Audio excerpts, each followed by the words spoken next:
আসসালামু আলাইকুম। তো বাংলাদেশের জনশ্রমিকদের জন্য নতুন একটি বাজার নতুন একটি উন্মুক্ত হয়েছে, সেটি হচ্ছে মঙ্গোলিয়া।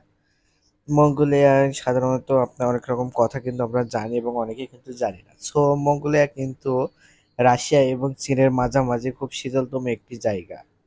তো আমাদের বাংলাদেশিরা সর্বাধিক যে জায়গাগুলোতে যান সেটা হচ্ছে মিডল ইস্টের দেশ, যেমন সৌদি, দুবাই, কাতার, ওমান, দোহা, আপনার এ ধরনের জায়গা। তো এই জায়গাগুলোতে কিন্তু অনেক উষ্ণ এবং গরম প্রধান দেশ। সেদিক থেকে যদি মঙ্গোলিয়া হয়, এটাই হচ্ছে শীত প্রধান দেশ। মঙ্গোলিয়ার যে রাজধানী উলানবাটা, এই উলানবাটাতে কিন্তু পৃথিবীর সব থেকে শীতলতম একটি রাজধানী বলা হয়। এবং মজার ব্যাপার হচ্ছে মঙ্গোলিয়া এত বড় একটি দেশ যার ৩৮% জনগণ এই রাজধানীতে উলানবাটারে থাকে। এখন চলুন মঙ্গোলিয়াতে যে আমাদের কি কি সুযোগ সুবিধা রয়েছে, কি কি কাজে আমরা যেতে পারবো। প্রথমত আমরা বলি যে মঙ্গোলিয়াতে মূলত যে ধরনের শ্রমিক নিচ্ছে সেটা হচ্ছে স্কিল ওয়ার্কার। সো যেটা বলছিলাম, মিডিল ইস্ট যে মঙ্গোলিয়ার ভিতরে পার্থক্য করতে চাই, তাহলে কিন্তু মঙ্গোলিয়াকে সবসময় আমি এগিয়ে রাখবো, কারণ মিডল ইস্টের ওয়েদার অনেক ব্র্যান্ড, এখানে প্রচুর পরিমাণে গরম, অনেক কষ্ট হয় মানুষের। তো সেদিক থেকে কিন্তু মঙ্গোলিয়া অনেক শীতলতম দেশ এবং মঙ্গোলিয়ার স্যালারি স্ট্রাকচার কিন্তু মিডল স্ট্রাকচারের ছাড়া অনেক বেশি। আমি বোঝাতে চাচ্ছি যে আপনার মঙ্গোলিয়াতে ন্যূনতম যে বেসিক স্যালারি সেটা কিন্তু সৌদি বা দুবাই, কাতারের চেয়েও কিন্তু বেশি। সেক্ষেত্রে কিন্তু তাদের ন্যূনতম স্যালারি হচ্ছে ৫৫০ ইউএস ডলার থেকে ৭৫০ ইউএস ডলার পর্যন্ত। মঙ্গোলিয়াতে যদি আপনি স্কিল ওয়ার্কার হন বিভিন্ন ক্যাটাগরিতে, আপনি কিন্তু ভালো স্যালারিতে ৩ বছরের ভিসা নিয়ে ওয়ার্ক পারমিট নিয়ে কিন্তু আপনি ওখানে যেতে পারবেন। তার উপরে আনস্কিলদের জন্য কিছু থাকে, ফ্যাক্টরি ওয়ার্কার, ক্লিনার, এই ধরনের লেবার ক্যাটাগরি। পাশাপাশি স্কিল ক্যাটাগরিতে আপনি যদি ওয়েল্ডার, মেশন, কার্পেন্টার অথবা আপনার যারা রাজমিস্ত্রি বলে থাকে এই ধরনের কাজ যদি আপনি জানেন, তাহলে কিন্তু আপনি মঙ্গোলিয়াতে ভালো করতে পারবেন এবং মঙ্গোলিয়াতে ভালো একটি স্যালারি কিন্তু ড্র করতে পারবেন। কিন্তু মঙ্গোলিয়াতে যাওয়ার আগে যে বিষয়গুলো আমাদেরকে জানতে হবে সেটা হচ্ছে মঙ্গোলিয়া প্রচুর পরিমাণে শীত প্রধান দেশ। আমি আগেও বলেছি যে পৃথিবীর সবচেয়ে শীতলতম রাজধানী হচ্ছে মঙ্গোলিয়ার উলানবাটা।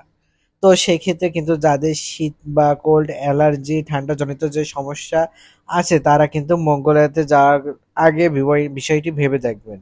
২ নম্বর যে জরুরি বিষয়টি হচ্ছে মিডল ইস্টে কিন্তু এক ধরনের ভিসা নিয়ে গিয়ে অন্য ধরনের কাজ করে থাকে, যেমনটা আপনি পাসপোর্টে রয়েছে বা আপনার ভিসাতে উল্লেখ করা রয়েছে আপনি কার্পেন্টার, কিন্তু ওখানে গিয়ে দেখা যাচ্ছে আপনি অন্য লেবারি কাজ করছেন অথবা ফ্যাক্টরি ওয়ার্ক কাজ করছেন। এ ধরনের কিছু ব্যাপার কিন্তু হয়ে থাকে।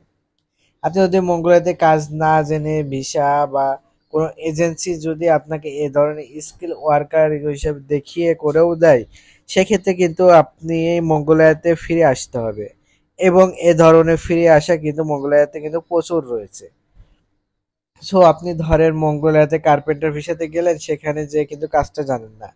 খুব জোর হলো আপনাকে ১ মাস দেখবে, কিন্তু আপনি এই ১ মাসে যদি কাজটা না জানেন তাহলে কিন্তু আপনাকে বাংলাদেশে ফেরত পাঠাবে।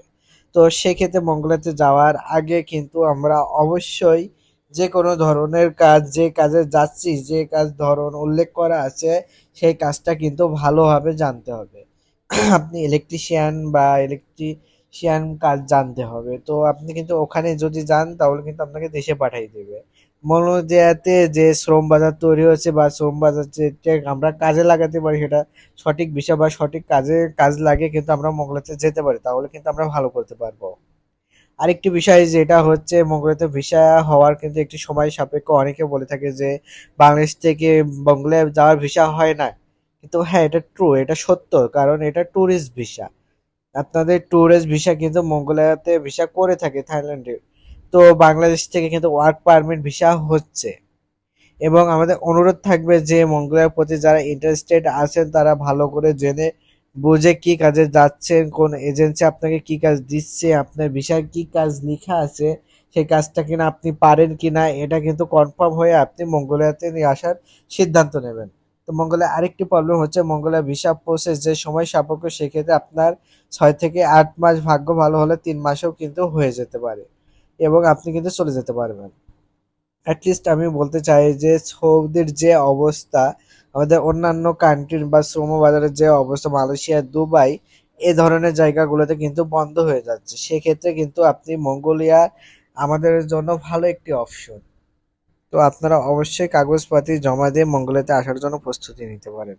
তো বন্ধুরা, আমাদের চ্যানেল যারা নতুন আসছেন অবশ্যই চ্যানেলটি সাবস্ক্রাইব করে দিবেন এবং মঙ্গোলিয়ার নতুন নতুন ভিডিও বা আপডেট পেতে আমাদের সাথে থাকবেন। তো এখানে আমার ভিডিওটি শেষ করছি বন্ধুরা। আল্লাহ হাফেজ।